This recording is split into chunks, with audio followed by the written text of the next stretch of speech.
Hi, my name is Ginny, also known as Two-Thirds Lotus, and this clip is part of my series analyzing the Essential Bukowski, edited by Abel DeBrito.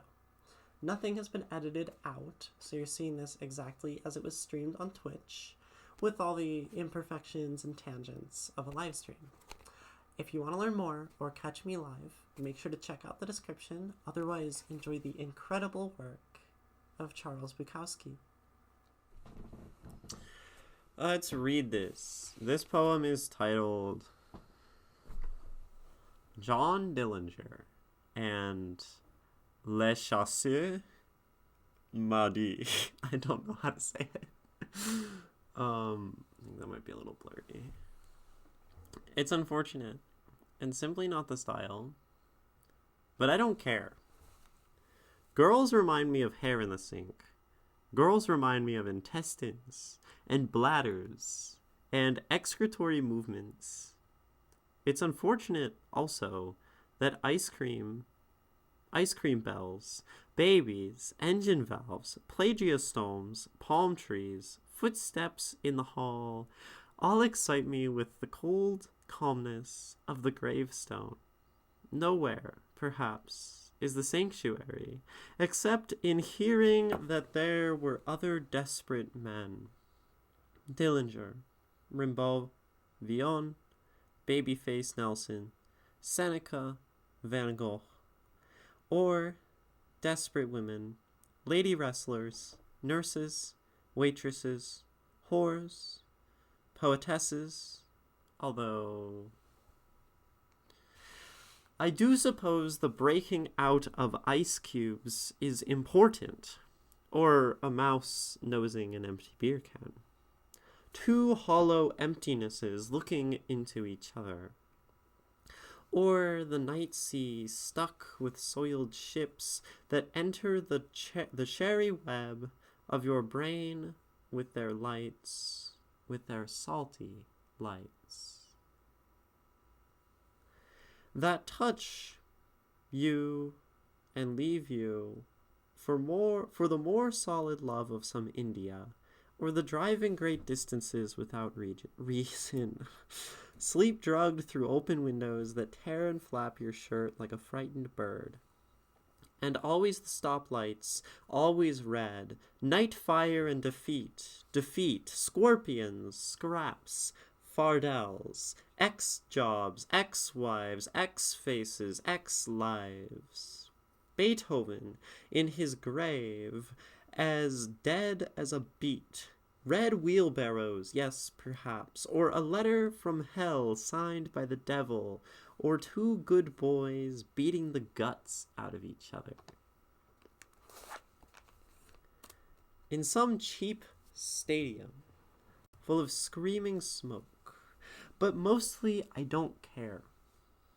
Sitting here, with a mouthful of rotten teeth, sitting here reading Henrik and Spencer and Marvel and Hopkins and Bronte, Emily today, and listening to the Dvorak Midday Witch or Frank's Le Chasseur maudit. Actually, I don't care, and it's unfortunate.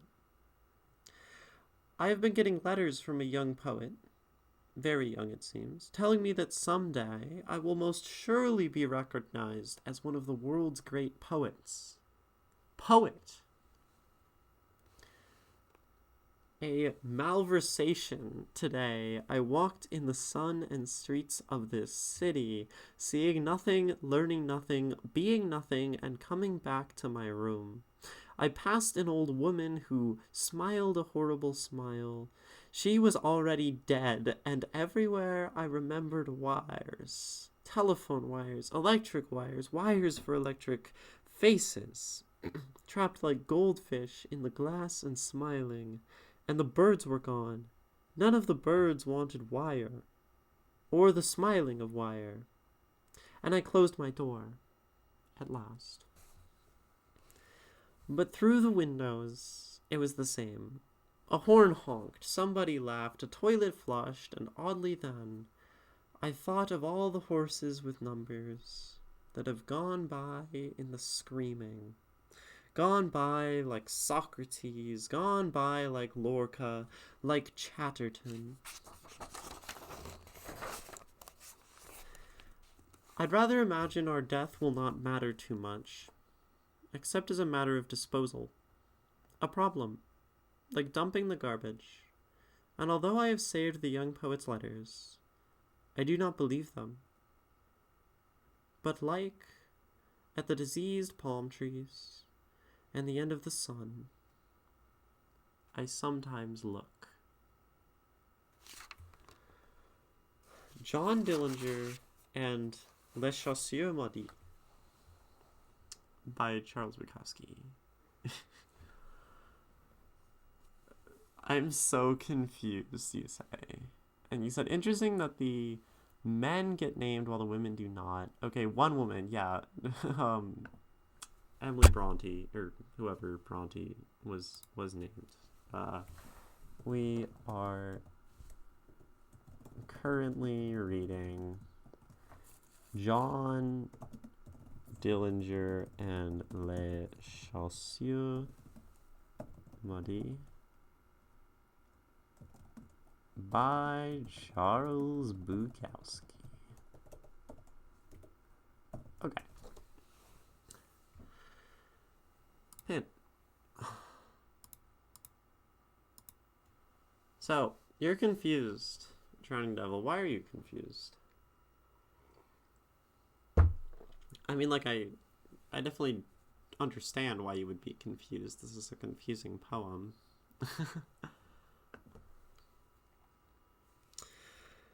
I think we need to look some things up.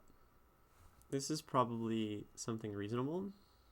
Mostly, so Les Chasseurs Maudits, that's a piece of music because it's Franck and Dvorak, right? These are pieces of music, of classical music, which is cool. I like Franck and Dvorak, which means I'm like Bukowski or something. But there's a lot of people, there's a lot of references, and there's a lot going on.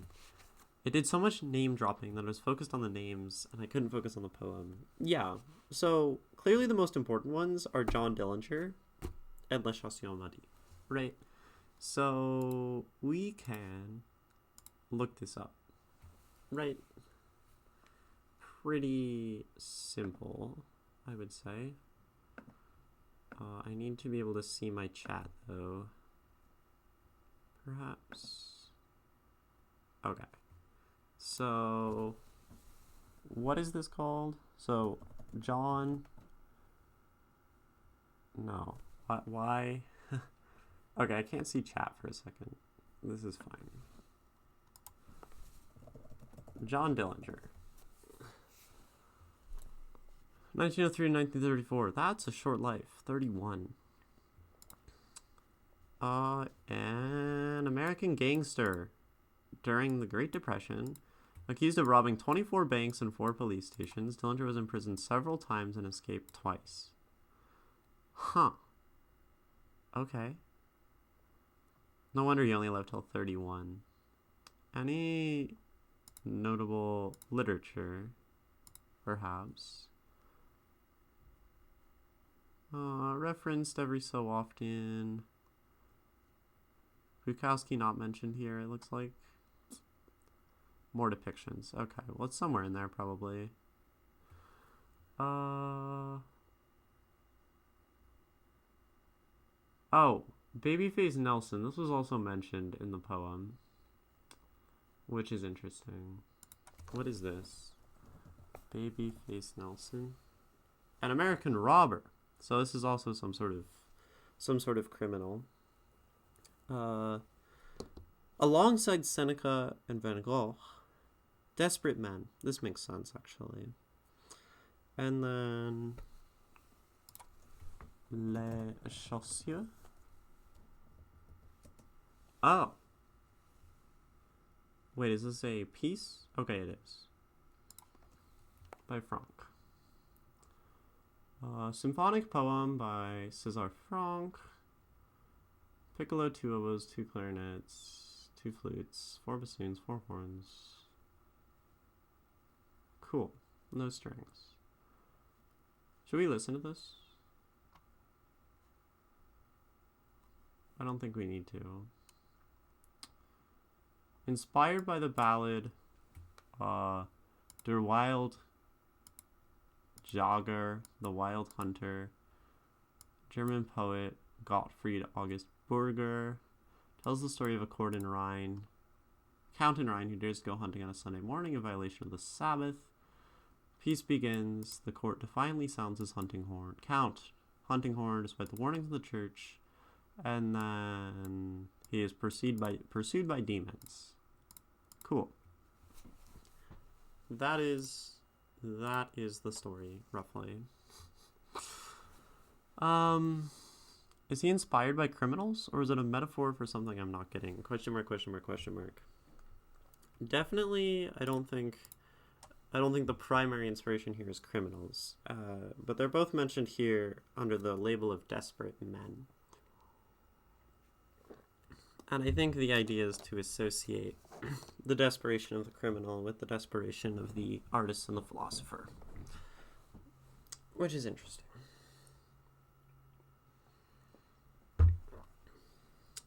But there's a lot here, and we're going to read it again, because I think we have to, because there's so much going on. So here's again John Dillinger in La Chasseur maudit. It's almost like Maudib, like in Dune. It's unfortunate and simply not the style, but I don't care.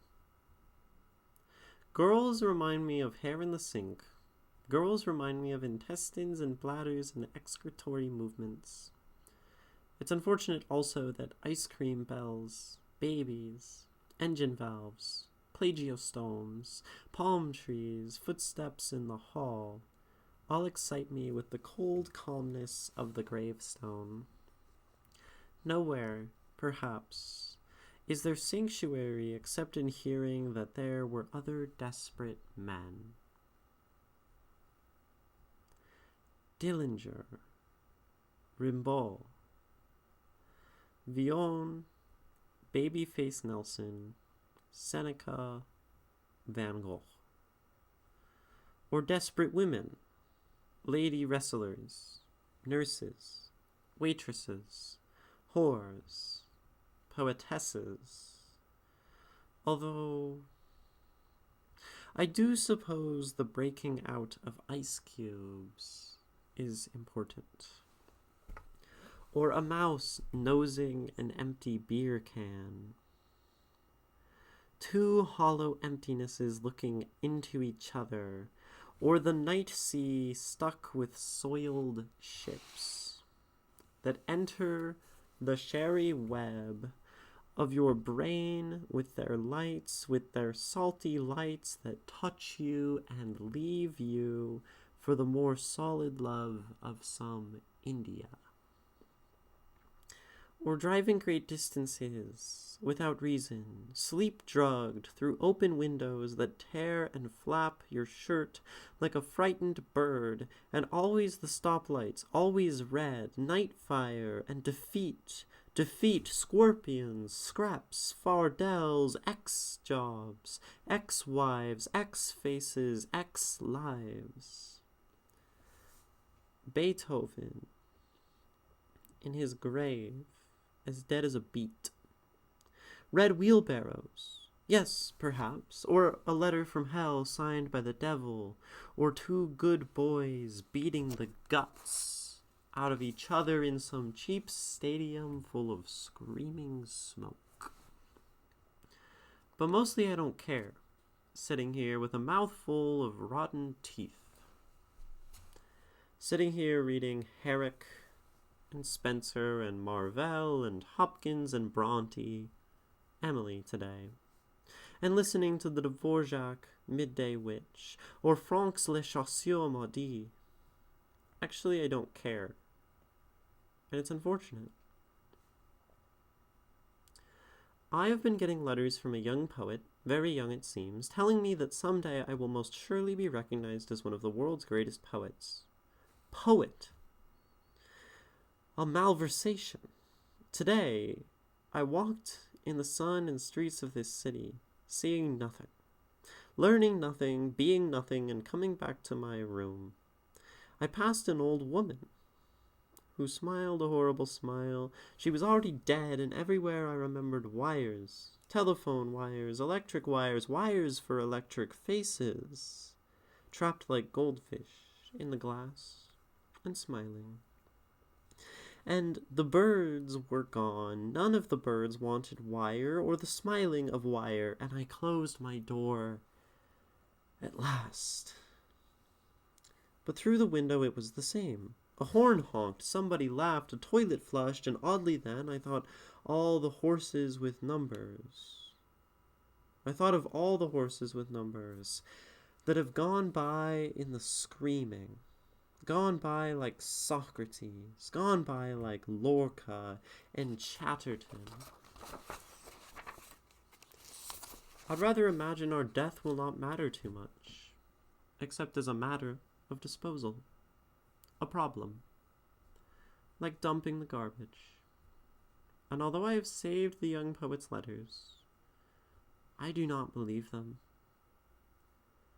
But like at the diseased palm trees and the end of the sun, sometimes I look. John Dillinger in Le Chasseur Maudit by Charles Bukowski. Sorry, Drowning Devil, I did not hold on for you to take notes. I do hope you were able to take notes, get those at some point. I had already started reading. So.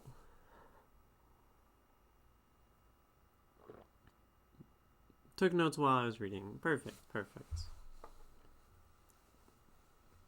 This is lovely. I'm glad to hear.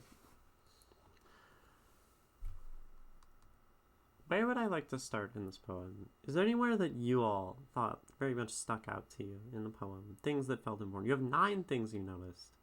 Tell us at least one of the 9 things you noticed. Maybe all of the 9 things, but maybe the most interesting thing you noticed to begin with. Just so we have a point to start at. I have noticed a lot of interesting things, but I don't think I've quite begun to compute, so... You did well on Van Gogh? Good. I'm getting better. Those glottal sounds are definitely hard. Van Gogh. We need like a Photoshop of Van Gogh, but goth. The last one was that the whole poem seems to summarize when you can't look away from a car crash. Interesting. Okay. I like this. So maybe we start at the end, because this is perhaps that line here.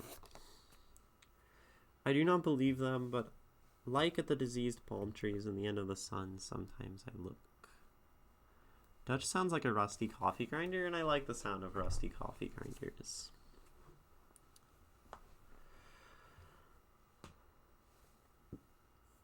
So let's start with this poem talking about death and tragedy, because that's definitely part of the poem, no doubt.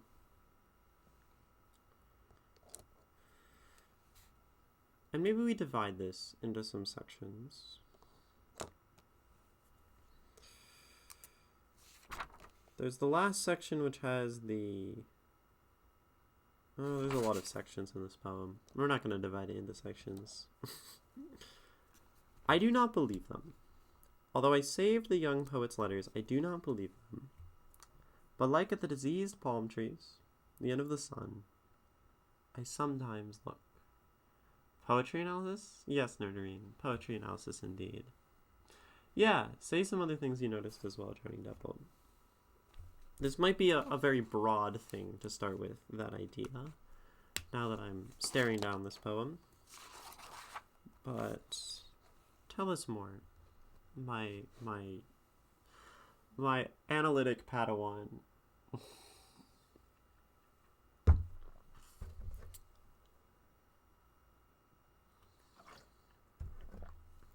For some parts, he says something good, then bad, then good again.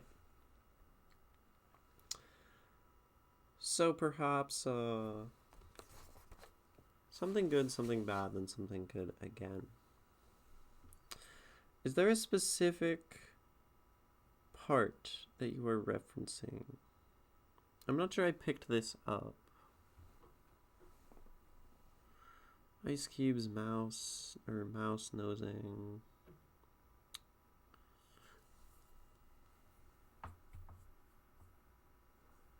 A question where the criminals and philosophers seen as the same level of desperate. That is an interesting question. I think that's probably maybe where I want to start, actually. I like starting at the start, and that's roughly the start. In the hearing, there were other desperate men. Dillinger, Rimbaud, Villon, Babyface Nelson, Seneca, Van Gogh. Right? This is odd. Because we put Dillinger, John Dillinger, gangster. We put Babyface Nelson, a famed criminal, alongside the likes of Seneca and Van Gogh. And I don't know who Rimbaud or Villon are, but probably one of the two as well. Yeah, maybe we can look them up. Rimbaud is a French poet, Arthur Rimbaud, and Villon. Francois Villon is also a poet. So we have a bunch of artists and philosophers and two criminals, which is interesting, right? Why are these associated, right?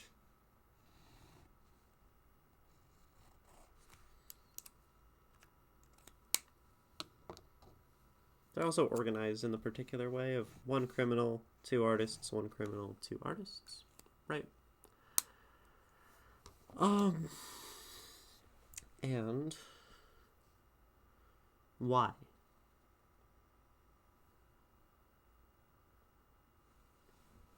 Well, let's look back. Nowhere, perhaps, is there sanctuary except in hearing that there were other desperate men. So other here is particularly operative. I believe this tells us, right, that Bukowski sees himself as one of these desperate men. And Bukowski talks about this often in his writing. The artist as this person who is perhaps an enemy, perhaps an outcast in society, someone who is greatly different. Stylish fail, I think you're very correct here. Weirdo rebels, right? Weirdo rebels is a great way to put it. So in the same way that Bukowski is a weirdo rebel, so was Seneca, and so was John Dillinger. And I think this makes sense with Bukowski's general idea that art is a rejection of the banal society that most people allow themselves to be subject to. He talks about this in many poems. If you would like a good analysis of this from many streams ago, I would invite you to look back on the poem. Now I have to undo my paper clips. Layover. Actually, Layover is an excellent one, and also The Best Way to Get Famous is to Run Away. I think these are two poems that express Bukowski's ideas on art and society in very poignant ways. But roughly, he does think this. He thinks that being an artist is being a weirdo rebel, and that is something that is very, anti-societal. I also like to think the question, after we talk about this, I'd like to ask, what? Not lose the question after we talk about this, but why compare women to organs? And from what I remember, generally uncomfortable and unavoidable things. Yeah, we haven't actually talked that much or maybe analyzed Bukowski's thoughts on women. Like, we know from Bukowski's past and his interviews and his reputation that he is something of like a womanizing person. But we haven't actually talked about it from the text because I don't think we've really seen a lot of Bukowski's thoughts on women, which is interesting, right? So here we might do that at the start. Bukowski uses very interesting symbols. It's unfortunate and simply not the style, but I don't care. Girls remind me of hair in the sink. There's a symbol of sorts. Girls remind me of intestines and bladders and excretory movements. This is how Bukowski begins the poem. And I don't think this is like, in some say, I don't think this is really saying like women are shit or anything. Like, I don't think this is what he's saying. Now, granted, I don't know what he's saying yet. From what I've seen, he doesn't seem to think less of women in particular, but less of people as a whole. Yeah, this is probably a reasonable take on Bukowski, that he sees any individual person as sort of not very useful. Not that he maybe cares about usefulness, but just as like he's maybe like a dehumanist or something. It's unfortunate and simply not the style, but I don't care. Girls remind me of hair in the sink. Girls remind me of intestines and bladders and excretory movements.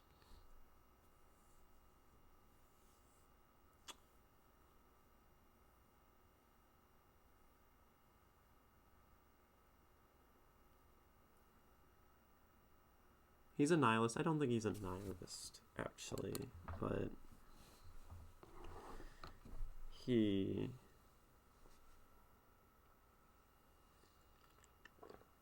just puts purpose in places that we're not very familiar with. Hair in the sink. So, I think hair in the sink could refer to like a couple things.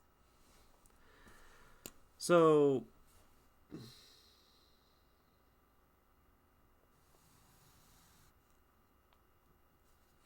this could simply be referring to Bukowski having like a woman like stay over, as he often does, or stay with him in a hotel, and then sort of leave, right? Hair in the sink. It's like it was left there because they had no reason to clean up their hair. This is, I think, sort of a general association with like hair being left in the sink is like someone just like leaving, basically. Girls remind me of intestines, bladders, and excretory movements. That means actually that all of this, in a way, refers to a sort of movement or a sort of like exit, right? And he talks about this later in the poem as well.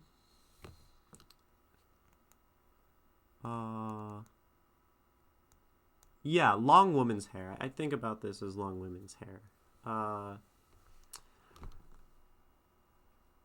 And you said I see bladders. See, if bladders wasn't necessary, I would think gross but necessary things. I would see this as gross, necessary things.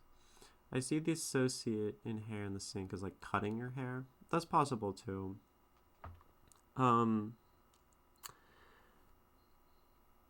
But I think so this is like intestines, bladders, excretory movements. I mean, excretory movements, it's like the getting rid of waste. And he talks about this at other times in the poem as well. which I think maybe lends credence to this idea that maybe in some way it's about motion and leaving. Because he talks about his death at the end of the poem and how he would like to think about it. Right? I'd rather imagine our death will not matter too much, except as a matter of disposal. A problem like dumping the garbage. Things that sort of, I don't know, a movement from, I don't know, this poem reeks of motion to me, I think. Which is good. He refers to driving great distances without reason. He refers to, X jobs, X wives, X faces, X lives. And even something like,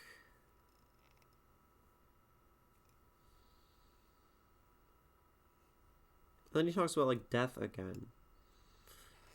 And movement, coming home, trying to escape things. And like deviancy. I think these are connected. I mean, of course it's connected. The poem reeks of I was buzzed while writing this. Either that or very in his feels. This poem actually feels like extraordinarily put together to me. Very intentional.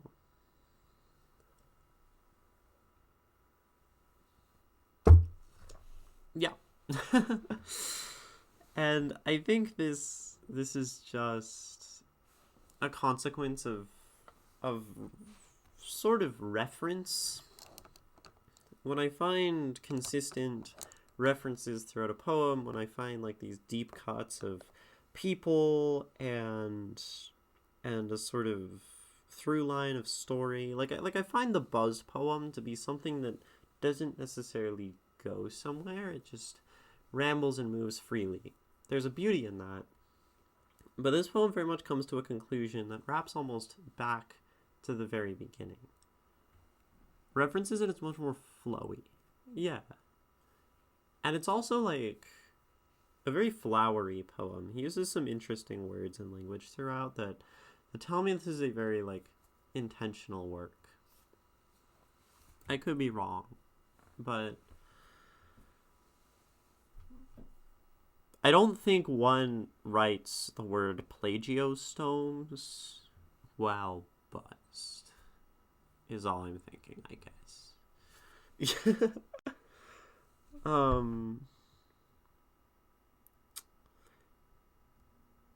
I think this poem is deeply about like, so he also talks about the future and like some sort of rejection of the future, right?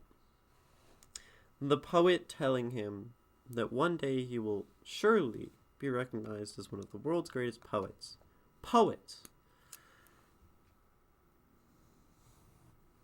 And at some point he says about the letters, he does not believe them. Right?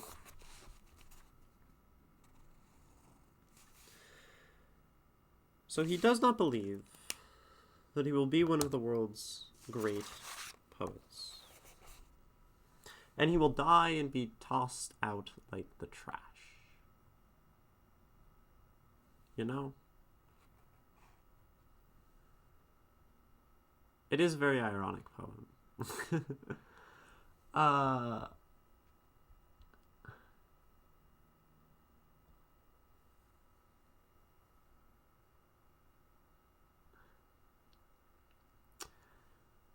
And this might in some way relate to the way he treats women.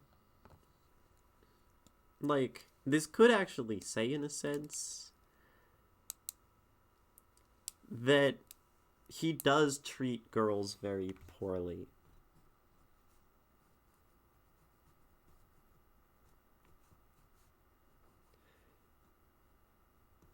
something to be sort of like consumed and gotten rid of, brought over and then turned away.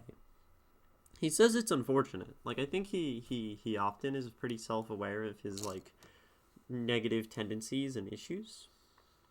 And that in some way,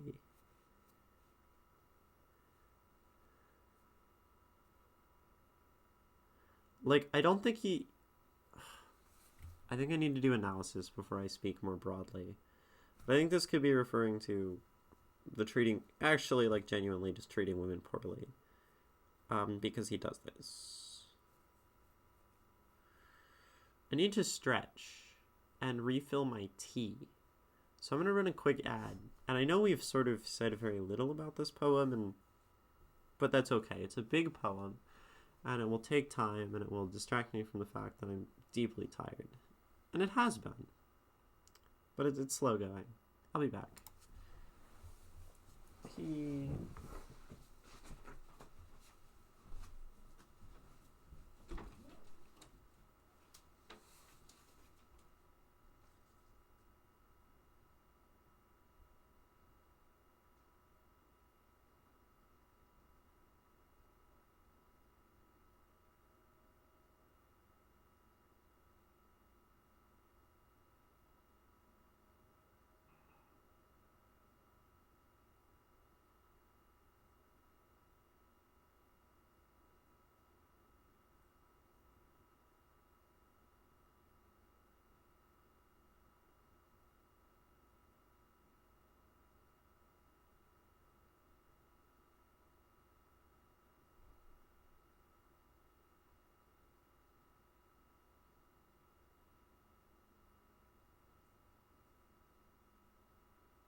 Hello and welcome back.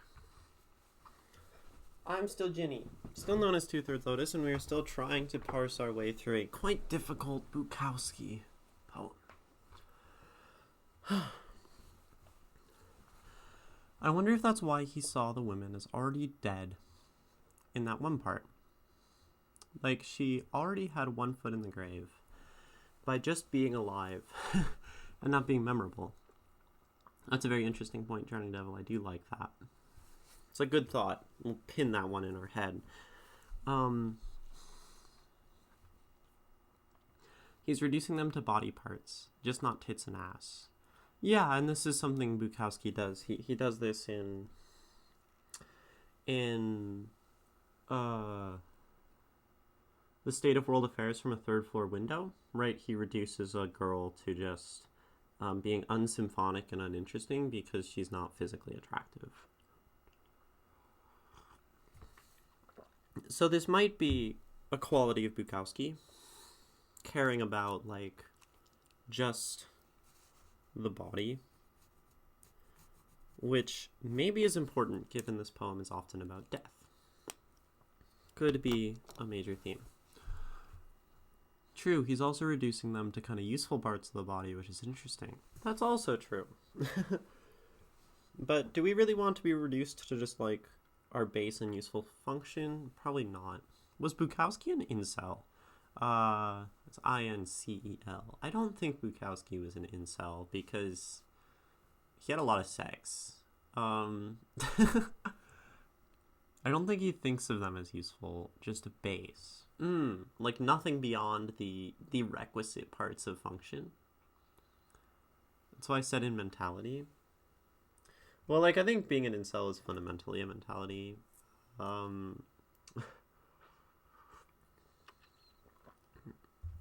don't know enough about incel stuff, is the thing. The incel thing is like 15 years old.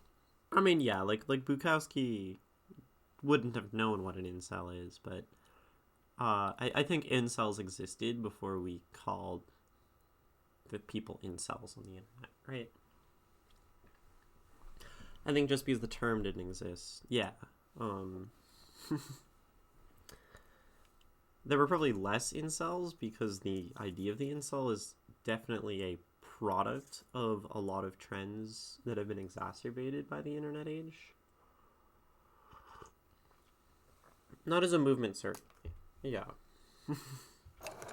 But we can still call, like,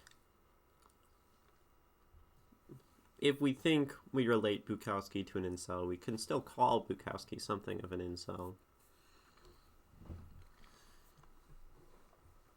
So you're not I don't know. Like I think of incel as very much someone who hates women because of like a lack of understanding and probably a crippling lack of self-esteem and love and understanding of the world. I think Bukowski does not align with many of those traits. I don't think he even hates women. I think he just...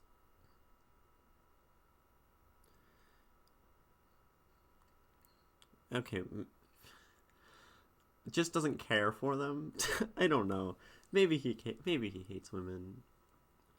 But he loves women.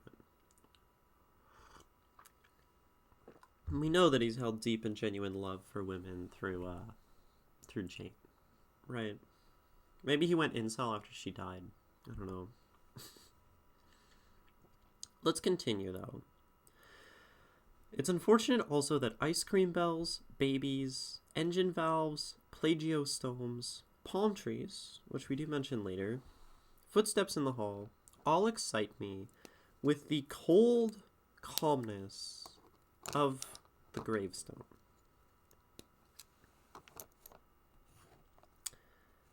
What is to be excited with the cold calmness of the gravestone?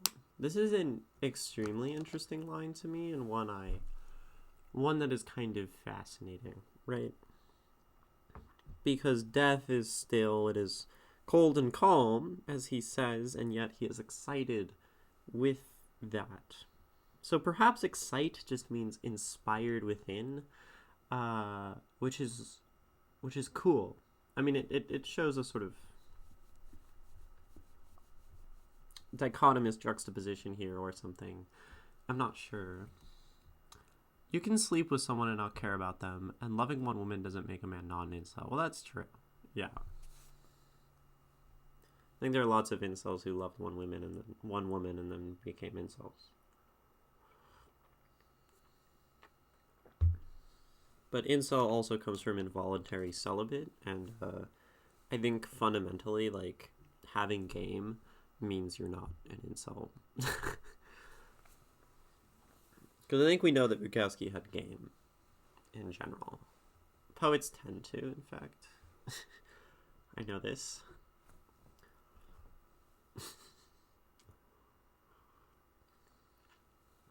It's not really what incel means anymore. It's just its origin. Yeah, I mean, I like root definitions. I do think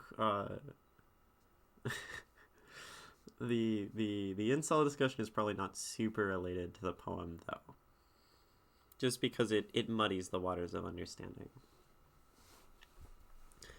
So, all excite me with the cold calmness of the gravestone.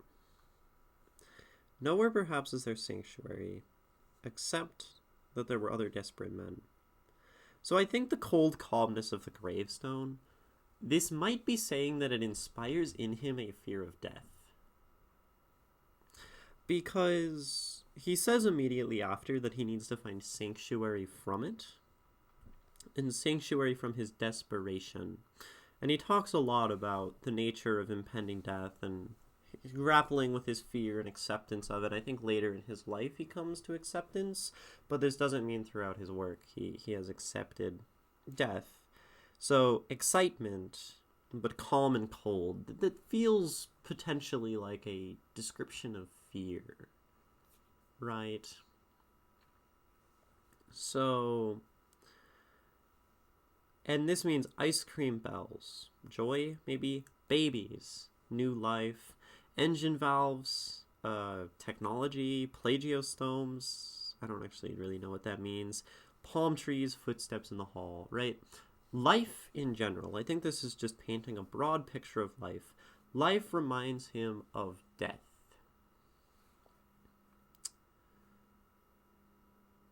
And he is desperate in that. So, and he finds relation in his desperation to other artists, other outcasts, Dillinger, Rimbaud, Villon, Babyface Nelson, Seneca, Van Gogh, or desperate women, lady wrestlers, nurses, waitresses, whores, poetesses. Although, and I do think this although is actually like intended as like he's talking about women and he's like, although, with like the implication of like I can't actually find sanctuary in like the idea of women because he has this whole other complex involved with women, right? I think that's what that is saying, and thus it is important for him to continue the pattern of not necessarily humanizing the woman. This is, I would say, a fairly dehumanizing sentence. It's not how you do a Z. That's fine. There's also no I there. Dehumanizing. Good enough.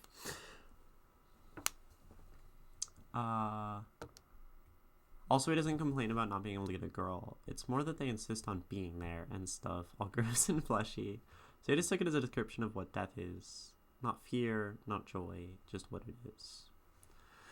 Maybe. But I think this poem says more than just describing death. Because there's a lot of emotion in this poem. There's a lot of reminiscing. There's a lot of thoughts on the future and the past, right?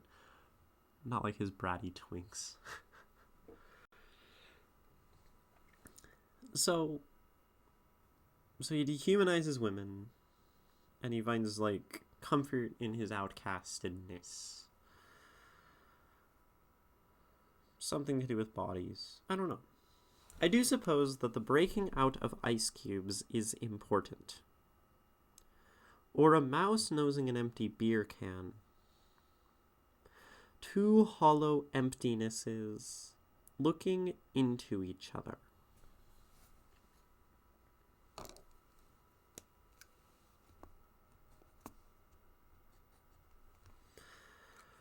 Or a mouse nosing an empty beer can, two hollow emptinesses looking into each other. Bratty Twinks, Dillinger, Rimbaud, Villon, Babyface Nelson. Yeah.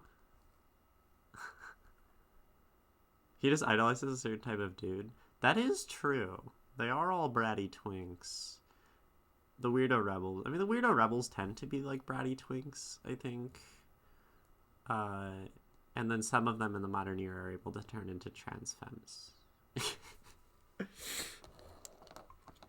I think you have to be.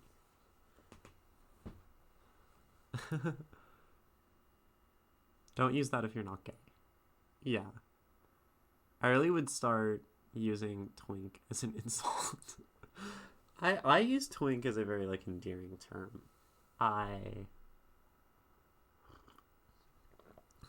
I'll often, whenever I find like a new favorite twink, I call them my favorite twink. So I actually have like a favorite twink in Las Vegas, and I've described them as my favorite twink.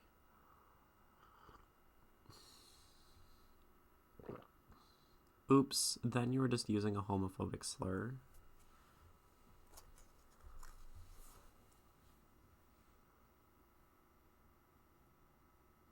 Don't use that if you're not gay. Well, I'm... Is chat telling me that I'm being hateful? Because this is like I've spent enough time on Grindr to know that twink has been well reclaimed. You were talking to Drowning Devil. Oh, using twink as an insult. I see. I understand.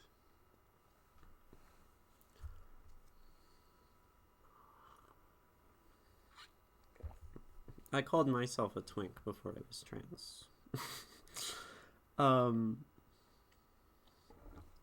Okay. So a mouse nosing an empty beer can, two hollow emptinesses looking into each other. I do think this is probably Bukowski talking about himself. A mouse nosing an empty beer can. If not himself, then the mouse nosing his empty beer can. Because he says two hollow emptinesses looking into each other. Right? And the hollow emptiness, of course, of the can. But what is the second hollow emptiness? This is probably Bukowski. Given that he is talking in this poem about his need for sanctuary against, like, death and stuff. And he also, similarly to, perhaps, this is something. So, I think when he describes things as uninteresting, at least we've seen, according to prior analysis, he's sometimes talking about them as mundane. So rather than women being reduced to organs as like a sense of hate, he's just sort of referring to like that they are a mundane thing existing, going through life, and are uninspiring. Bukowski describes pigeons as unsymphonic. He describes not caring about things in For Jane with all the love I had, which was not enough. And this could be what this poem is doing. That he is feeling a sort of emptiness in this poem. And I think it is the state of emptiness in which Bukowski tends to see things as much less inspiring than they are normally for him. Or the night sea stuck with soiled ships that enter the sherry web of your brain with their lights, with their salty lights. Sherry. C-H-A-R-Y. I'm learning words today. Cautiously or suspiciously reluctant. Synonymous to wary. Okay. That enter the sherry web of your brain with their lights. With their salty lights that touch you and leave you for the more solid love of some India.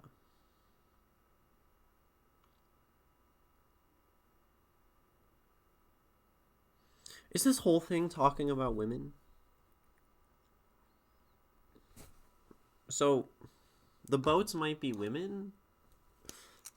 I'm just like spitballing here.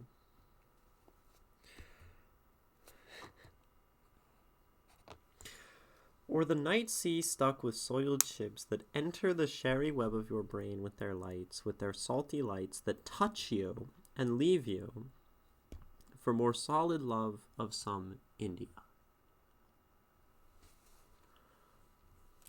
In this way, so ships as these people, they come into your wary mind. He is wary of women. We know this based on the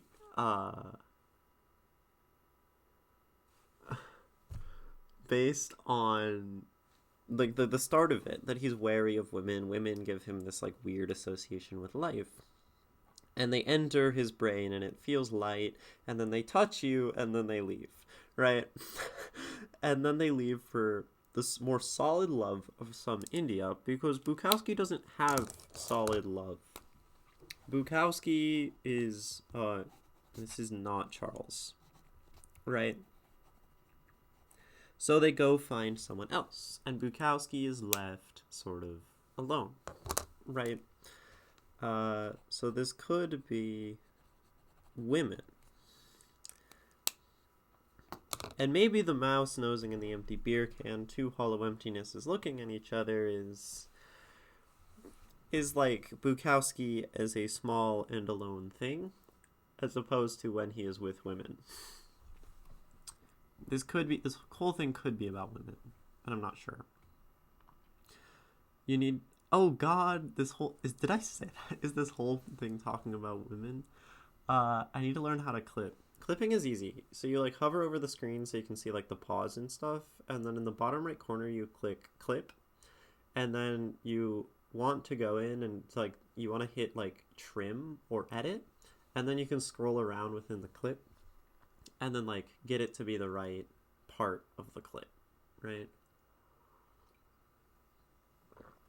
The more I learn about Bukowski, the more I just want to shake him by the collar and yell at him. I think this is a reasonable reaction, and I think a lot of people... But, so Sajfel, the clip only goes back 2 minutes, and then you have 1 minute within the last 2 minutes to, like, make your clip. This is the idea. I'd only tried on mobile, and it just freezes. Gotcha. So yeah, I think this is what most people come to as, like, a conclusion for Bukowski, is they read a good amount of him, and they say, like, I just want to, like, punch this man in the face. Nico is generally of this opinion. I think some other people who are in and out of chat are Bukowski dislikers. I would probably just want to sit down and have a conversation with him. But I don't think he would take me seriously. As a trans girl. I wonder what Bukowski would think of trans people. He's an epic asshole. I love him. Exactly. I think I relate to Bukowski in ways that I relate to very few people in real life. I think Bukowski's outlook on art is brilliant. He just sounds like he ruins his own life and gets upset about it. This is what I do, Drowning Devil. This is what you get annoyed at me for me talking about me doing. He is so me. I am Charles Bukowski. I know. He sounds like me when I get drunk and mopey. I think he's like permanently drunk and mopey, so it makes sense. I think he became so much of an alcoholic that he just took on the traits of being drunk and mopey into his sober existence. Which didn't last long in between drunkenness. Okay. Or driving great distances without reason, sleep drugged, through open windows that tear and flap your shirt like a frightened bird. And always the stoplights, always red. Night fire and defeat. Scorpions, scraps, fardels. I don't know this word either. What is fardels? It's a bundle. Bundles of things. Interesting. X jobs, X wives, X faces, X lives. This feels like a section here. So, driving great distances without reason, sleep drugged through open windows that tear and flap your shirt like a frightened bird, and always the stoplights, always red. This feels to me... So, like, great distances without reason. This is, I think, a depiction of freedom, especially, like, an American freedom of the car and driving. This is very fundamental to American society, I would say. The car as a freedom. And driving sleep drugged with the windows down, tearing and flapping at your shirt. This is a feeling that is liberating. To have like the wind coursing through your existence, flapping all over the place. And yet, the stoplights are always red. And if we go back to the idea of motion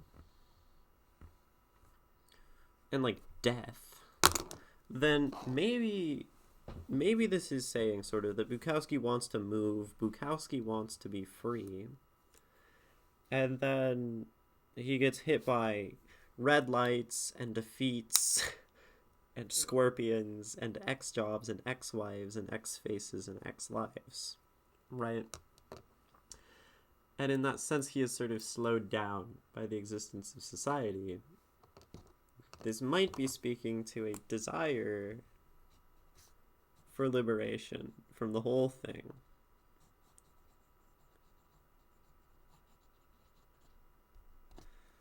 Maybe. For true liberation.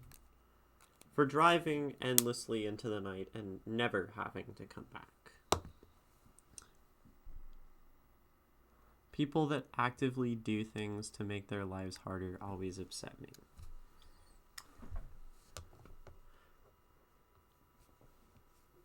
I don't think I do that. It just sounds like it.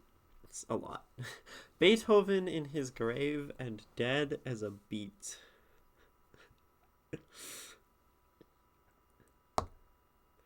Red wheelbarrows, yes, perhaps. Or a letter from hell signed by the devil. Or two good boys beating the guts out of each other in some cheap stadium full of screaming smoke. But mostly, I don't care. Sitting here.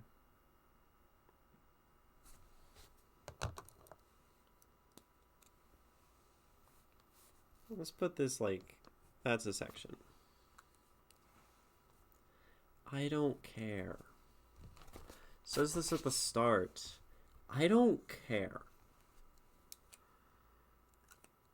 And this has come up in a few consecutive Bukowski poems, and this is probably, again, the genius editing of Abel de Brito of this collection, is that we see a different version of Bukowski not caring. One Bukowski not caring was Jane dying, and him moping, and life being miserable, and that being the end of all things. Right? This not caring is different. This feels like a F society caution to the wind type not caring. He wants freedom. He wants to be beyond all of these things, which is a very different use of not caring, because he does care about society by having that framework. He just opposes it. This is something that's interesting. We use I don't care to talk about usually things that we like dislike. I don't care for it. And sometimes it can be extremely negative. And then there's a different sort of crippling not care of like the depressed Bukowski, which appears in the My Wife is Dead poems. The tigers have found me and I don't care. Right? Very different feelings of I don't care. But what does he not care about? He does not care about Beethoven in his grave, dead as a beat. Red wheelbarrows, yes, perhaps, or a letter from hell signed by the devil, or two good boys beating the guts out of each other. In some cheap stadium full of screaming smoke, but mostly I don't care. Sitting here. Why?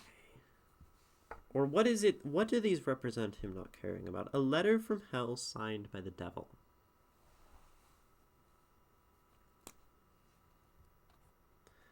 This maybe again speaks to impending death. If the devil is sending for you and has signed it, right? Perhaps that means death is coming upon you. Beethoven, dead. Red wheelbarrows. I don't really know. Two good boys beating the guts out of each other. I think this is a very excellent image, Bukowski talks about sort of turning away from the life that he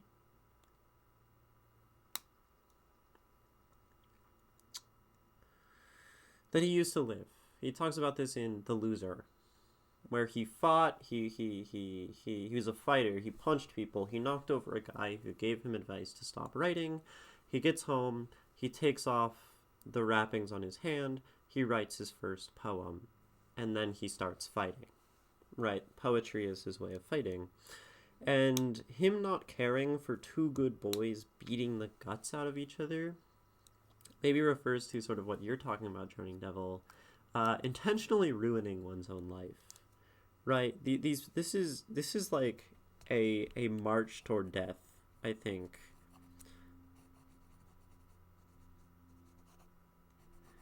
And this he doesn't care for either. Bukowski cares deeply about living an aggressively energetic life of motion and symphonic pigeons. And two good boys beating the guts out of each other are fundamentally missing the point of that life. Even if society, the cheap stadium of screaming smoke, does care. So this is again Bukowski rejecting the societal views of death or something.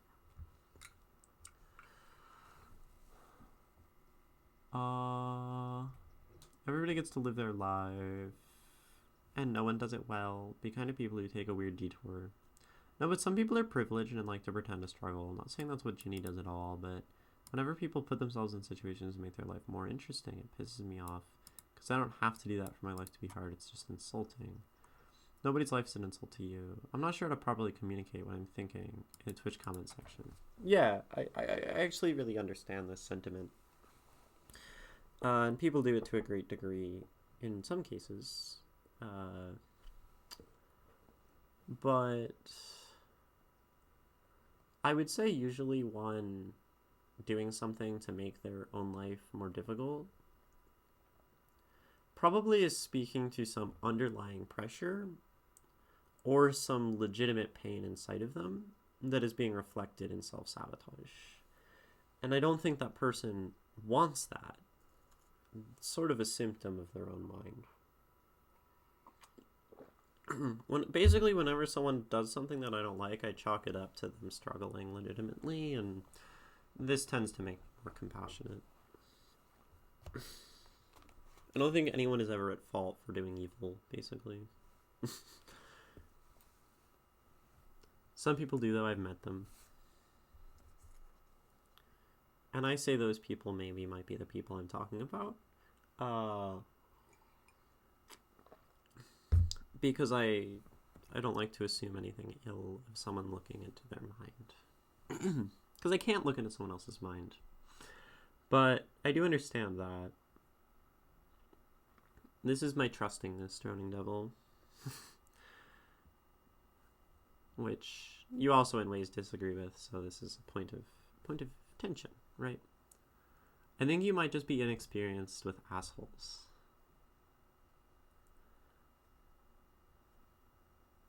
Maybe.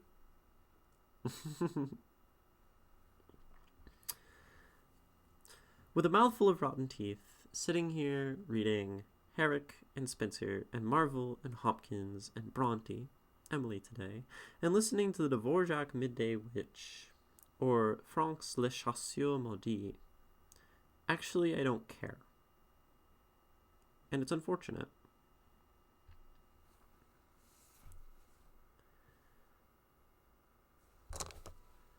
This he says at the beginning, right? I don't care, and it's unfortunate.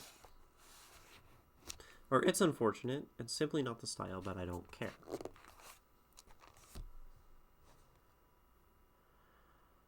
But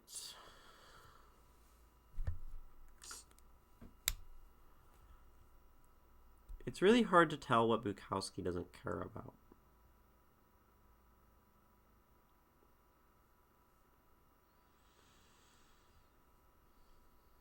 it's hard for me to tell if this is Bukowski making a juxtaposition of his life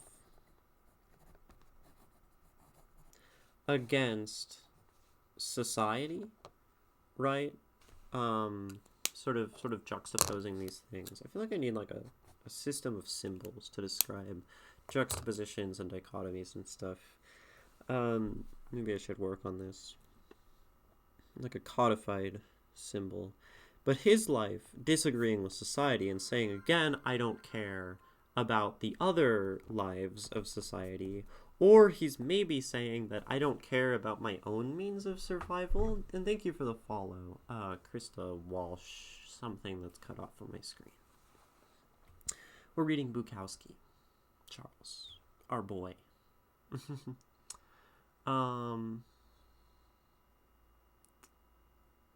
So, sitting here reading Herrick and Spencer and Marvel and Hopkins and Bronte Emily today and listening to the Dvorak Midday Witch or Frank's Le Chasseur Maudit, right? Actually, I don't care. It's unfortunate. So if he doesn't care about these things, then this is odd, because these are the sort of people he's described taking refuge in earlier in the poem. Right, I think Dvorak and Franck and Bronte are equivalent with Dillinger and Rimbaud and Villon. And these are the sanctuary he has for maybe existence or death or society or something, right? So then this is maybe saying that he once again does not care more broadly about society. And maybe this connects to the letter about the poet, right? I've been getting letters from a young poet telling me that someday I will most surely be recognized as one of the world's greatest poets. It's unfortunate also has a colon, which points forward. This is a little bit of like analysis from the punctuation we can use, where if it's unfortunate, colon, probably means that the next thing is unfortunate, because this is how colons tend to work. He's using it more interpretively here, but this is how we should use punctuation, I think. I've been getting letters from a young poet, and that's unfortunate, and I don't care. Very young it seems, telling me that someday I will most surely be recognized as one of the world's greatest poets. Poet. So then he says, actually, I don't care if I'm one of the world's greatest poets, right?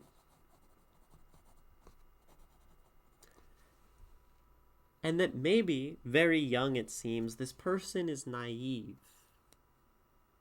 Maybe even surprising to call themselves a poet,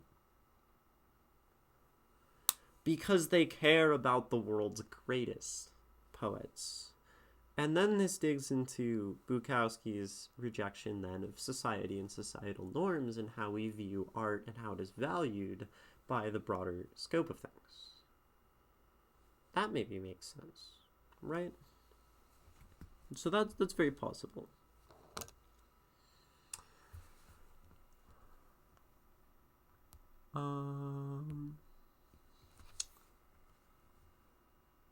Let me see. Lots of chats. Y'all are having a conversation here. 35, barely employable, and live with my parents. And I've made life very difficult and sucked up a lot of resources and trust. I am one of the people that made their life difficult, and I'm glad I did. And I don't get all that. And I don't get that at all. Why would you be happy about that? I don't understand. Because it's the only way I could survive. Tried a lot to get better, a lot of therapy, a lot of medication, and that's the part I didn't tell you. I'm not proud of what I took. I'm proud of that you're here and you're happy. Stylish, you really don't fit the people I talk about then. Tried to improve your life, and it didn't work out. But I think the assholes might be somewhere in that process. Maybe Stylish Fail points to. Whatever asshole you think about, I'm sure I doubt that.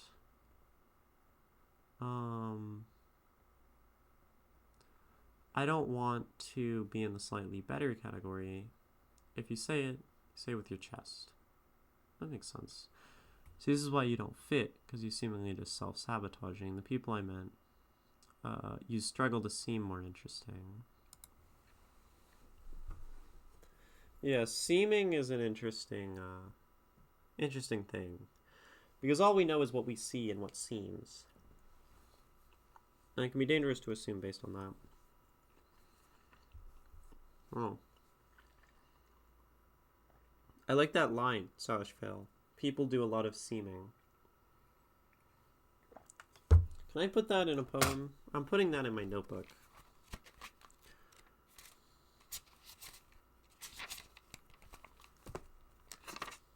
Maybe it goes with one of my other lines. Feel free. People do a lot of seeming. I like that.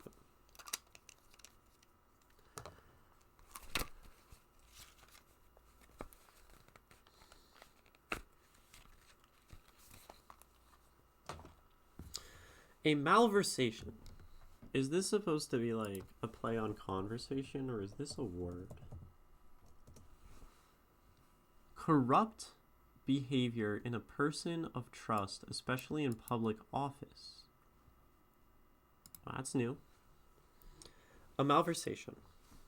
So, a corruption. A lie of some sort. An abuse of power. Today I walked in the sun and streets of this city, seeing nothing, learning nothing, being nothing, and coming back to my room. Right? Seeing nothing, learning nothing, being nothing, and coming back to my room. Society does not teach Bukowski anything here. Society is unsymphonic.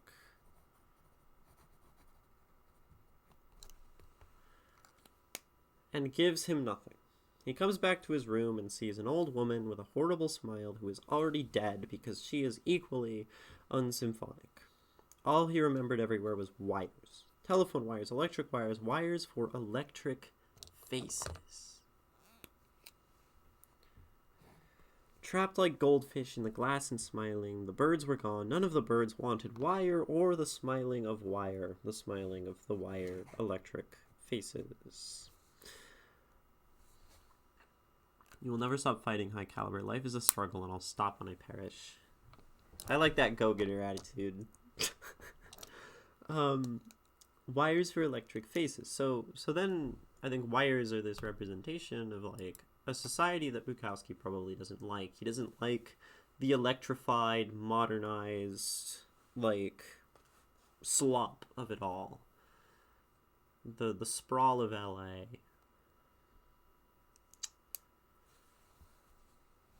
Because wires and TVs, these are representations of society, right?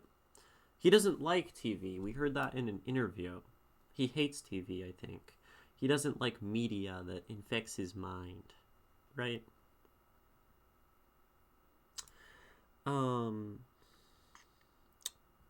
So, in this sense, he's looking at people as just connected into a larger system of useless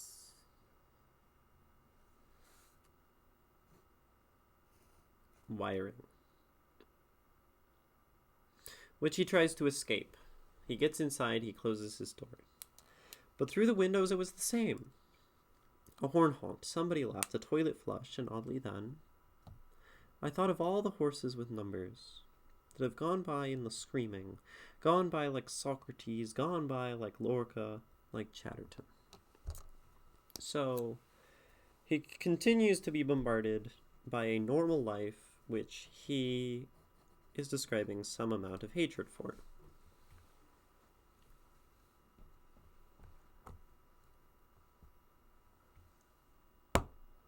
I have a blue belt in karate and a yellow belt in taekwondo. I win all kerfuffles.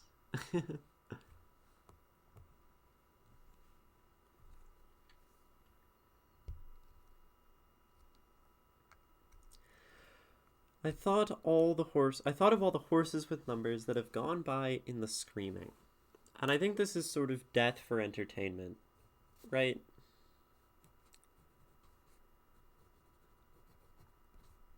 Same as the boxers, the screaming smoke. Death for entertainment. This is racehorses who die at a very high rate because they're just sort of built to run for a while and then drop dead. In the same way that boxers are meant to punch each other for a while and then fall unconscious or drop dead or something, right?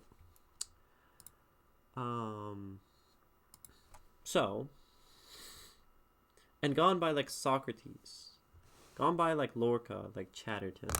I know Socrates was killed, right? And I think I know this because I have a book sitting here that says The Trial and Death of Socrates. This I presume is what is being referred to. Let me look. Socrates' death. How did he die? The Trial of Socrates.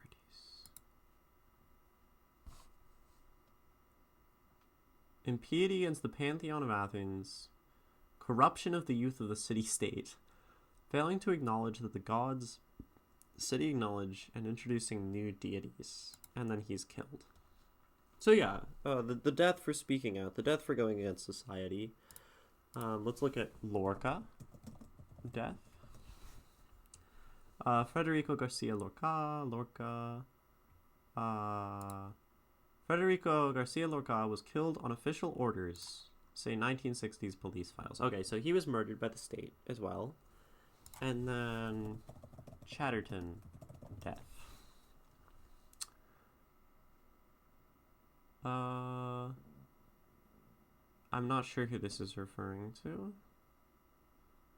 Thomas Chatterton, English poet who committed suicide at 17. The death of Chatterton is a painting. Thomas Chatterton. Okay.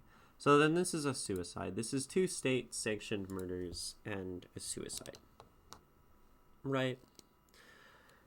And this is those who potentially could not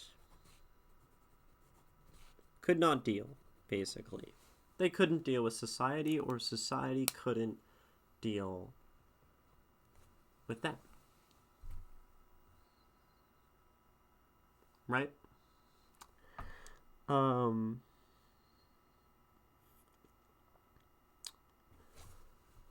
Before, Dillinger, dead at 31. Van Gogh, suicide, right? Where he, like, starved to death or something. Some believing he committed suicide, some suggest he was murdered. Rimbaud, death. Only 37 years old. He had cancer. That's normal. Villon, death.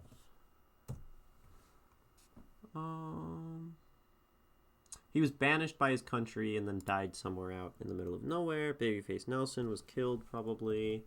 And Seneca, death.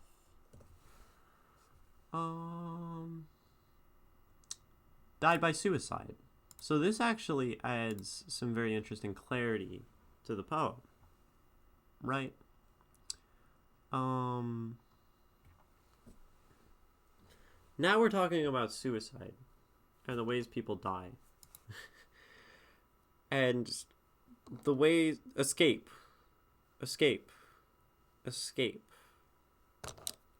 This poem covers a lot of ground. I feel like you're missing something. We've come a long way. We will tie it back together in a minute. There's a lot of chat to catch up on, and I'm just gonna run an ad and go to the bathroom, and then catch up on chat when I return.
Welcome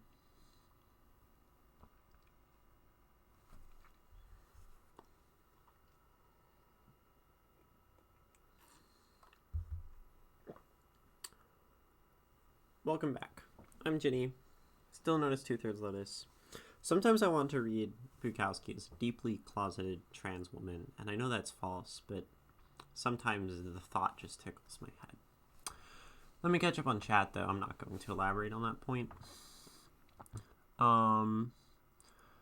Looking for when High Caliber started chatting, because that's when I stopped looking at chat.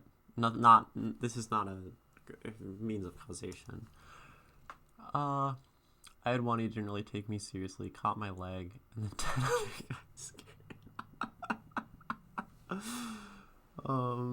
That's funny.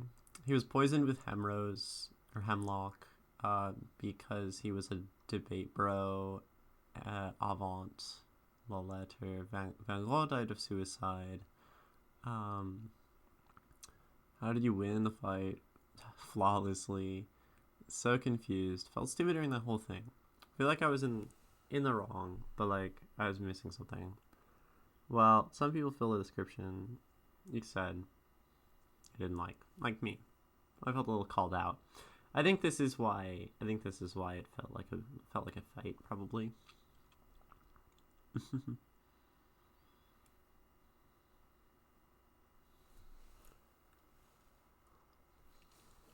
think a lot of us trans femmes don't think highly of ourselves.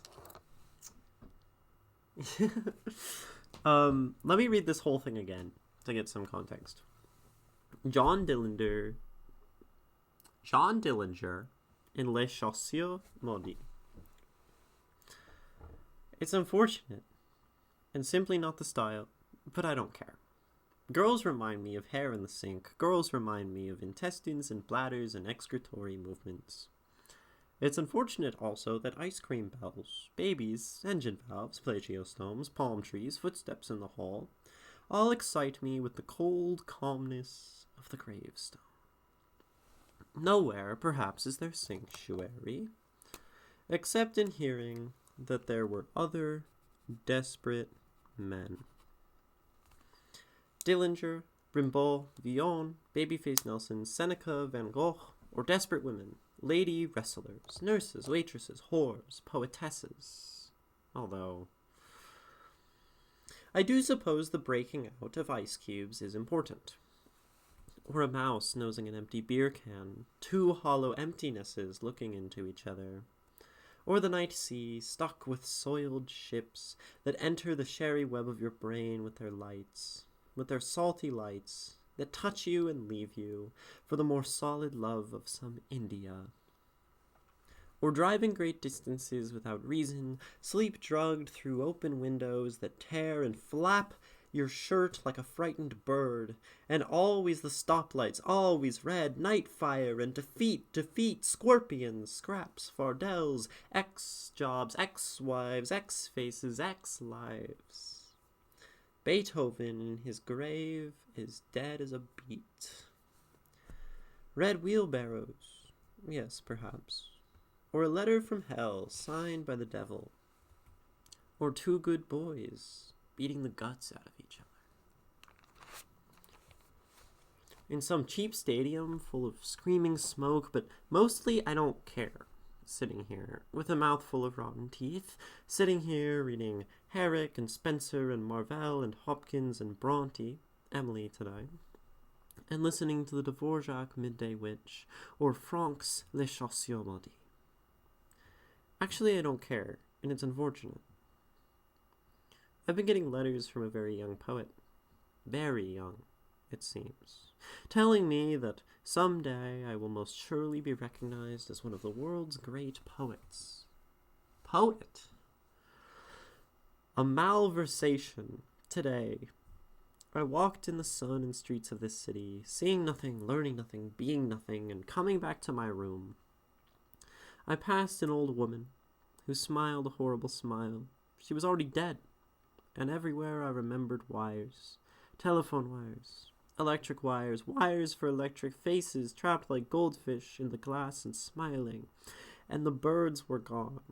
None of the birds wanted wire or the smiling of wire, and I closed my door.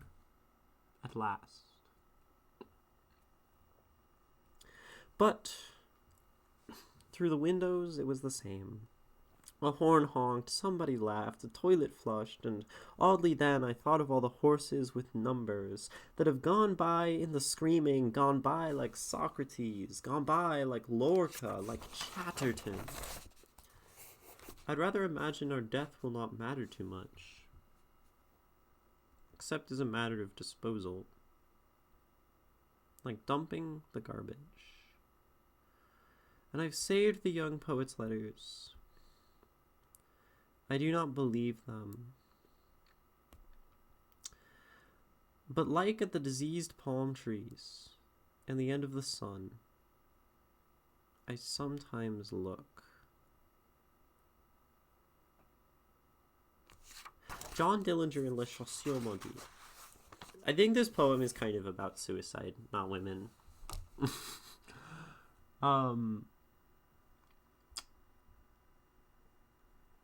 Talking about self-image and things.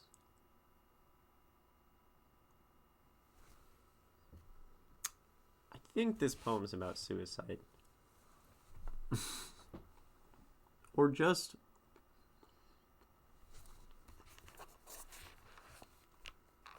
more so this bottom line. Could not deal. And that either being not being able to deal with life, or life not being able to deal with you. That's either like being killed by your government or killing yourself. Y'all don't need to apologize for having side conversations in chat. I kind of appreciate, I kind of like it, just like seeing it go by. Makes me feel like there are people in the room, you know?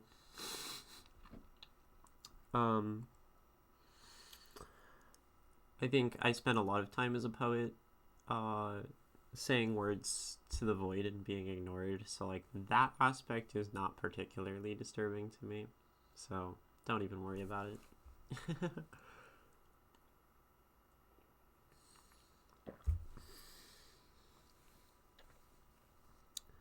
This reminds me of a song about my favorite band, which I was actually talking about yesterday. I'm gonna pull up the lyrics and show you all.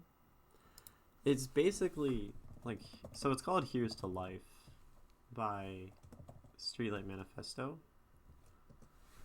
And here are the lyrics. This is my face. This is my screen. How did Camus really die that night? Were they right when he died? Was it really his time? Was it suicide? And Holden Caulfield is a friend of mine. We go drinking from time to time, and I find it gets harder every time. Chorus. Well, Hemingway never seemed to mind the banality of a normal life, and I find it gets harder every time. So he aimed a shotgun into the blue, placed his face in between the two and sighed, here's to life. Hey there, Salinger, what did you do? Just when the world was looking at you, to write anything that meant anything, you told us you were through. It's been years since you passed away, but I see no plaque and I see no grave, and I can't help believing you wanted it that way. Vincent van Gogh, why do you weep? You were on your way to heaven, but the road was steep. Who was there to break your fall? We're guilty one and all. I don't know much, but I do know this. With a golden heart comes a rebel fist, and I can't help agreeing with those that would not quit. It makes me sick when I think of it. All my heroes could not live with this. And when I hope you rest in peace, because with us you never did. KDC, that's Kurt Cobain. You were much too young, and you changed my life, but I draw the line at suicide. So here's to life. Right? And mostly just an incessant name dropping of famous people who have ended their own lives. But I think Bukowski is talking about a rejection of death in this poem and a moving forward of things. He doesn't place too much stock in death as we get to the end of the poem. I like to imagine our death will not matter too much. And here's where maybe the interpretations diverge. This is the kind of line you'd hear from like a suicidal person, right? Like to imagine our death will not matter too much, because this of course is sort of an excuse. If no one will really care, If your death will be entirely unsymphonic and whatever, then you can just die, and they just have to dispose of the body, that's all. Of course, there is sorrow, and this is why we, don't. The other way I could see this is that I'd rather imagine that our death will not matter too much, and thus, why do it? Why die early if death is a sort of useless thing?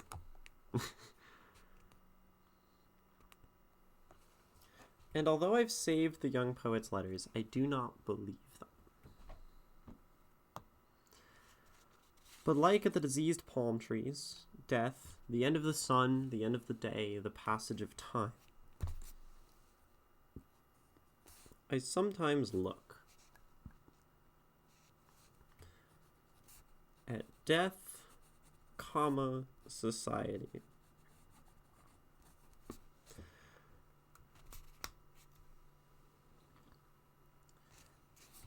I'm thinking that Bukowski equates being an artist and being a, what did we call them? Just being a rebel, being someone who goes against society as irreconcilable with society. And thus, to either join society and join the wires and the plugged-in nothingness of it all is not possible, and if one tries to, one would die. This is a sentiment I speak. In a year and a half, if this doesn't work, this being Twitch, I'm going to work sales, and then I'll be dead 2 months later, right? Because I can't not be an artist. So... And this, I think, is maybe what Bukowski speaks to me, is his fight, right? His fight as an artist and his fight against society. And his fight in specific encompasses many things, one of which is sort of a... I think he probably treats respecting women as an unnecessary societal construct, but I think more so he treats respect as an unnecessary societal construct. People are a bunch of bodies moving around waiting to die, and so we can do something about it and make art and make beauty in this world. And if not, well then just die, probably, I think he says. But he doesn't like the dying option, so he chooses the art option, and he looks at the other desperate men who killed themselves and knows that he has community there. But he does not want to follow in their footsteps.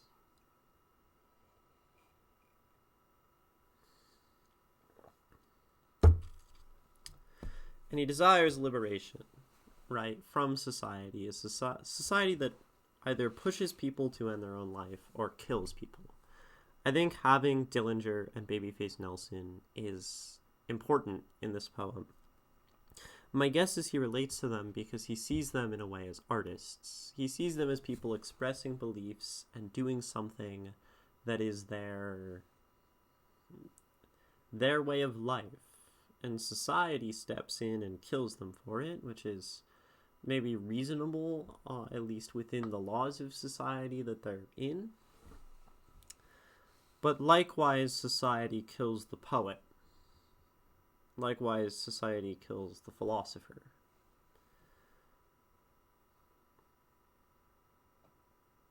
And women have something to do with this, I think.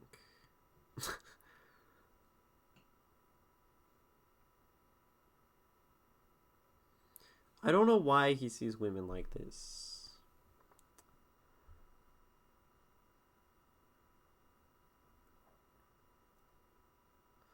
But I think women are a societal thing to him. Somehow this says to me, they are not interesting, they are not symphonic. But there are desperate women. So at least he doesn't exclude women as a whole.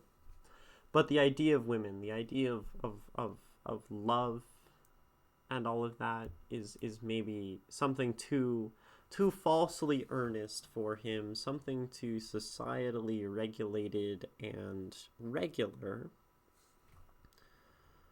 This is why I think Bukowski would make a great trans woman. But I don't know how these people died. Herrick and Spencer. Looking up Spencer's not going to do anything, but Herrick, death. Robert Herrick died in a fall from a 4th floor window. We'll call it a jump, because I'm going to fill in the gaps for my own narrative. Bronte.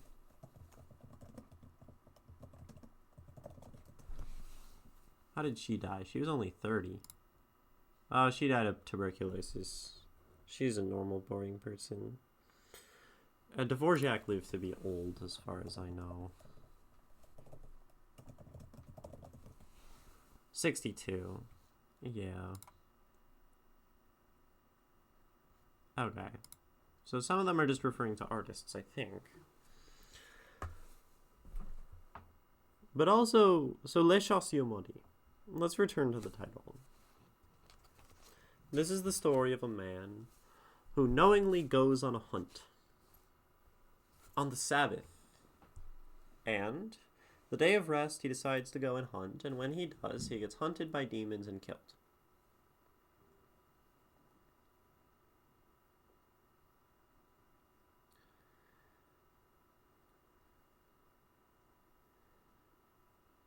And this man Bukowski probably implies is like these men. He went against the societal structure, the religion, for his own joy, for his own symphonicness of life.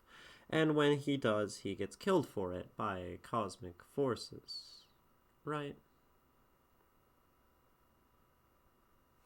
So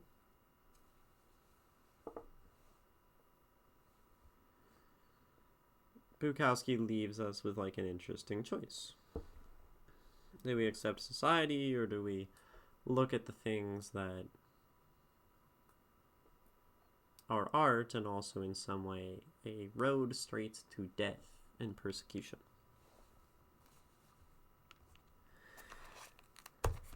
And the letter is probably a particularly interesting piece in this dynamic, because this poet tells Bukowski he will be societally accepted and successful as a poet, which goes against his entire ethos. I think italicized exclamation point poet is surprised that he himself would be described as a poet by anyone else. Because of the subject and nature of his work. So then, this societal acceptance of him, this dragging of him through the banality of others' existence, is sort of a terrifying thing. He says this in A Poem is a City, where he sends the poem off to the editor, and he frames it as an execution of his work, at least by my interpretation. And in the same way, this young poet who talks to him, sends him letters, is giving him an omen of death. The one of two deaths. There's the death of the artist, and there's the death of joining society. And sometimes he looks at the diseased palm trees, society, and is fascinated by it. Sometimes he looks at the end of the sun. Perhaps that's the other death. The impending nature of a mortal death, the death of the artist. And of course you're unable to not look at it. It's impending. It is coming. We are to die.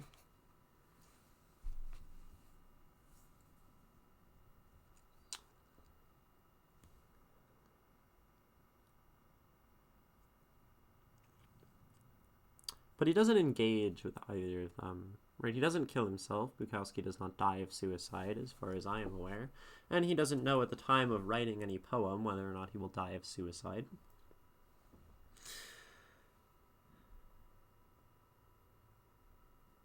I think he hopes to find some middle ground here. He hopes to say maybe, or tries to live his life, maybe as long as he is alive, is a testament to the fact that he can, externally to society, survive and fight through his art, which is his thing, and not care about society and women and these things. And he very well may be killed for it or killed by his pursuit. I think that's my thoughts on this poem. I'm not sure there's much else in my brain. Any questions? Any thoughts? I don't think so. So not like we talked about maybe the poems about women. Like yes, in that women are a reflection of society. What are your notes at the start have been buried, Drowning Devil, but I'd love to see them again. Because you had mentioned death, and you had mentioned some other things that I'm not remembering, and I think it's interesting to look at our first impressions and say, how does this relate to what we came to? Because I think at the start I generally agreed with some of your first impressions. If you're still around.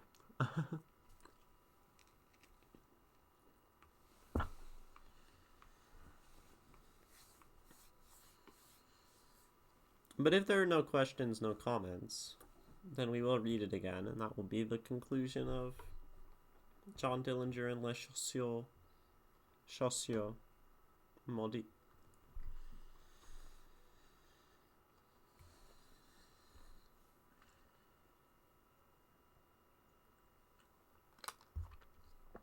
Does anyone hate the poem? You were kind of distracted. I know. It's okay.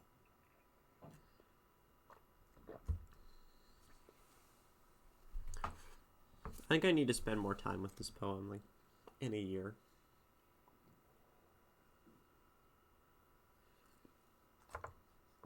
But this is often how poems should be. Let's read this again.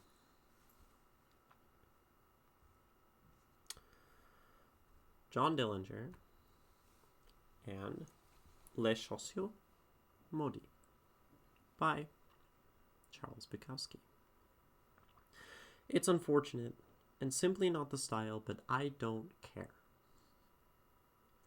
Girls remind me of hair in the sink. Girls remind me of intestines and bladders and excretory movements. It's unfortunate also that ice cream bells, babies, engine valves, plagiostomes, palm trees, footsteps in the hall all excite me with the cold calmness of the gravestone. Side note, I think this is referring to suicide. The cold, exciting with the cold calmness of the gravestone.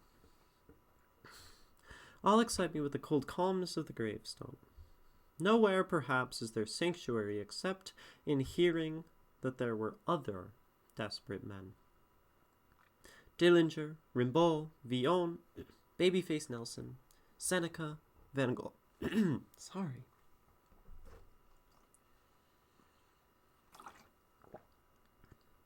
Van Gogh. Or desperate women, lady wrestlers, nurses, waitresses, whores, poetesses, although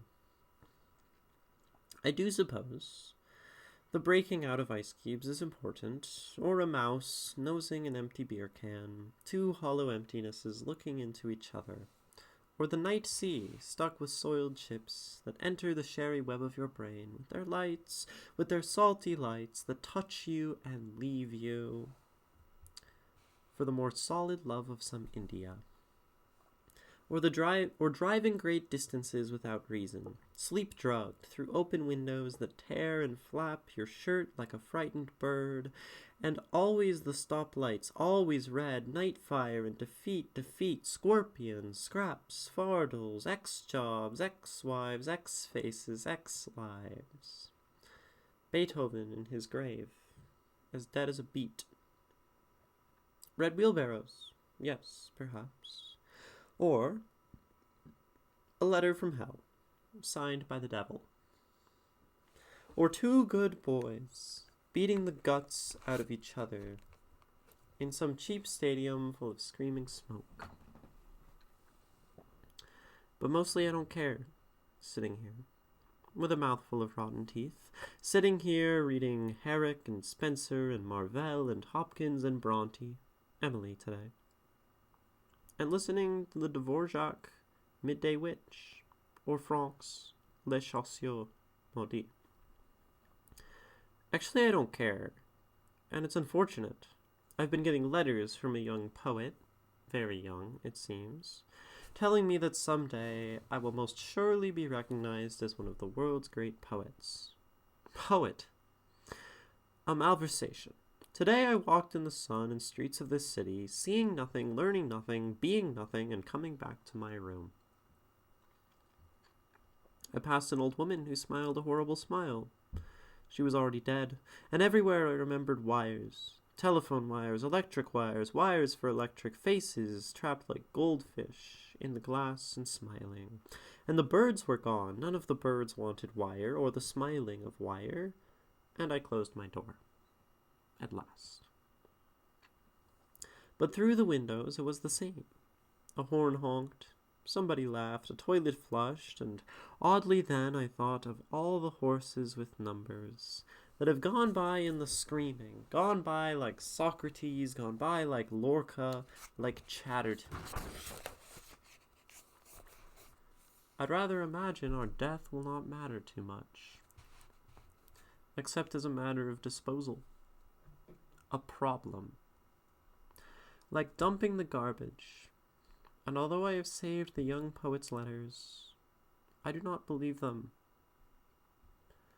But like at the diseased palm trees and the end of the sun, I sometimes look. John Dillinger and Les Chaussures Maudit by Charles Bukowski. Thanks for listening to me and my thoughts on Bukowski. Make sure to check out the rest of the series if you enjoyed, and follow or stop by Twitch if you want to see more. See you there.